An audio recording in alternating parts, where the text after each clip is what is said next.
Hi, everybody. John Meyer here. We're at the ProsperOps event, and who am I speaking with? Hey, this is J.R. Storment, Executive Director of the FinOps Foundation. JR, this is a pleasure and an honor to do this. Great to see you, John.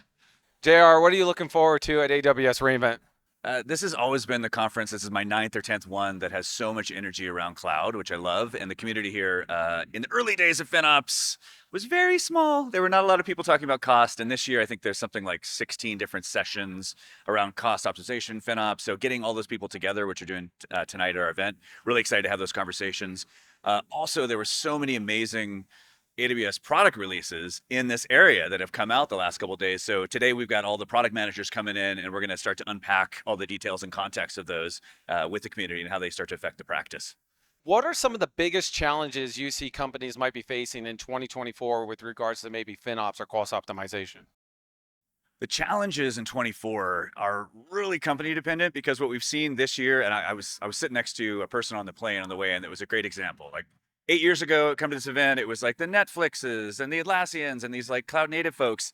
And I was sitting next to somebody on the plane who was from a company that does printed checks, and they're here working, on their AWS migration and optimization. And I think to your question, what we're seeing this year is there's a lot of that longer tail of smaller businesses, I would argue even laggard businesses who are now going heavily in on cloud. So it's interesting to see now you've got those cloud native, the giant, you've got the banks who are very advanced in AWS and these folks.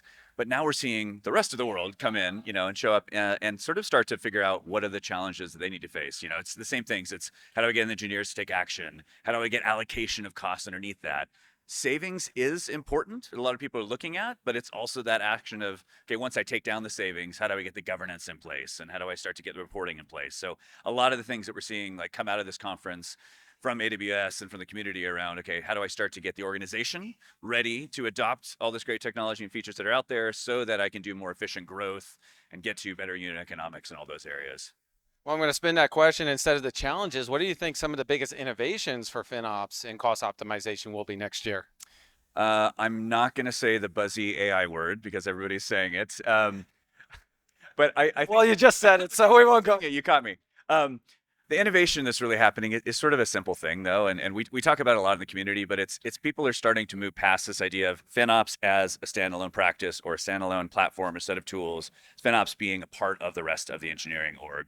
A lot of the things we're seeing out of the AWS announcements here are around things like how do we start to pull data from our Curve file into QuickSight, pull it into other areas? How do we get focus compatible mappings and data out there so that the rest of the business can interpret the spend in ways that they haven't been able to before? So I think the innovation in FinOps this year is really coming less from technology and more from standardization of terminology through the work that all the clouds are doing to align against the focus standard. It's coming through, I think, a maturity of large orgs who are integrating FinOps into their larger disciplines. And for the smaller cutting edge people, yes, it is starting to get into, I think, the real world aspect of people are finally starting to automate a lot of the optimizations. We are starting to see the cloud providers. I was at the Microsoft conference 2 weeks ago, and they've launched a Copilot, AI Copilot for FinOps. So we are starting to see those things come in with natural language conversations, interrogating the data. So it'll be interesting to see where that goes next year. You always say the common language, and I go to the Cloud FinOps books, the common lexicon. Yes, yes. And that is the thing. So, a big part of our focus here is the FinOps open cost and usage specification, which is meant to be aligning all the cloud providers against a common lexicon, a common taxonomy, not a hierarchy, not a how does it stack in, but let's get alignment about how the business talks about cloud spend so we can accelerate adoption and there's less confusion and lack of trust in the data. So a lot of what we're talking about here with the AWS teams, with the community, is ways that we can start to align those native features as well as the platform ISV features with the native practitioner language, the reporting they're doing out of one cloud, multiple, so they can basically accelerate that adoption. If you could describe ProsperOps in one word, what would it be? Savings. All right, so you're here at AWS reInvent. You're at a roulette table. Red, black, or green? So first of all, I always lose money when I gamble, but I was taught once that you go neither red, black, or green. You go 00, and that's always the way I go. But mainly I just follow the people around me and enjoy the free drinks. Same here. Thank you, JR. Appreciate it. Thanks, John.